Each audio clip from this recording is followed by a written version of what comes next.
अस्सलाम वालेकुम व्यूअर। आज मैं आपको सर्क टैबलेट पर रिव्यू दूंगा जिसका एक्टिव इंग्रेडिएंट बीटा हेस्टिन है जो 8, 16 और 24 मिलीग्राम की स्ट्रेंथ में मार्केट में अवेलेबल है।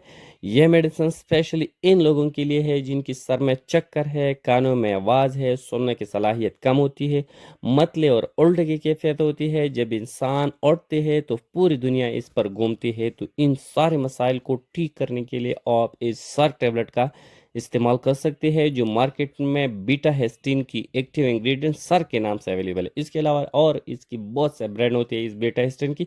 अगर जो भी अच्छे ब्रांड आपको मिले हैं आप इसका इस्तेमाल कर सकते हैं सर के चक्कर के लिए। स्पेशली ये मेडिसिन वर्टिगो और डेजीनेस के लिए है जो सर में चक्कर आती है, इंसान की जिस्म की बैलेंस ठीक नहीं होती है। टेनाइटस डिजीज में दिया जाता है जो कानों में घंटनी बजने की आवाज़ आती है, कानों में शोर आती है, आवाज़ें आती है और सुनने की सलाहियत कम होती है। माइनर डिजीज़ में इसका इस्तेमाल किया जाता है, जैसे सर में चक्कर होती है, कानों में आवाज़ आती है, मतले और उल्टे की कैफियत होती है, इंसान पर पूरी दुनिया घूमती है। तो इन मसाइल को ठीक करने के लिए आप इस बीटा हेस्टिन जो सर के नाम से जो मेडिसिन अवेलेबल है मार्केट में, आप इसका इस्तेमाल कर सकते हैं।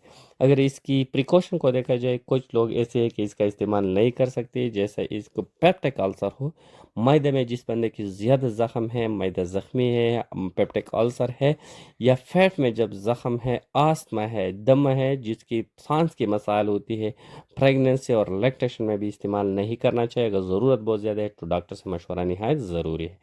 साथ ही अगर इस मेडिसिन की साइड इफ़ेक्ट को देखा जाए, हर मेडिसिन की थोड़े बहुत साइड इफ़ेक्ट हो सकती है, इस मेडिसिन की भी होती है, जैसा कि पेट में दर्द हो सकती है, पेट में गैस पैदा कर सकते हैं, पेट में जलन पैदा कर सकती है, सर में दर्द भी आ सकती है। इस मेडिसिन के इस्तेमाल से खारिश भी आ सकती है, ज़्यादा पसीने भी आ सकती है, नींद की मसाइल भी पैदा कर सकती है ये मेडिसिन, लेकिन रेयर केसेस में इतनी ज़्यादा और सेवर एडवर्स इफेक्ट इसकी नहीं।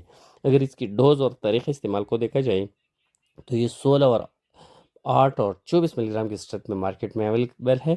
ये पेशेंट की एज और बीमारी की नोइयत पर डिपेंड कर देता है। अगर सेवेरिटी बहुत ज़्यादा है तो इसकी हैवी डोज इस्तेमाल करना होगा 24 मिलीग्राम। अगर कम है तो मॉडरेट है तो इसका एवरेज डोज है और 16 मिलीग्राम दिन में 2 दफ़ा इस्तेमाल करना होगा, खाने के बाद 1 गिलास पानी के साथ। अगर एज कम है तो 8 मिलीग्राम बीडी इस्तेमाल कर सकते हैं। ये डिपेंड करता है पेशेंट की एज पर, पेशेंट की बीमारी की नोइयत पर। आपके डॉक्टर जो भी डोज आपको रेकमेंड किया इसका इस्तेमाल हो गया। सेल्फ प्रेस्क्रिप्शन इसकी नहीं करना चाहिए। जो भी मेडिसिन आप इस्तेमाल कर रहे हैं डॉक्टर की मशवरा के साथ इस्तेमाल करना होगा। Thank you for watching.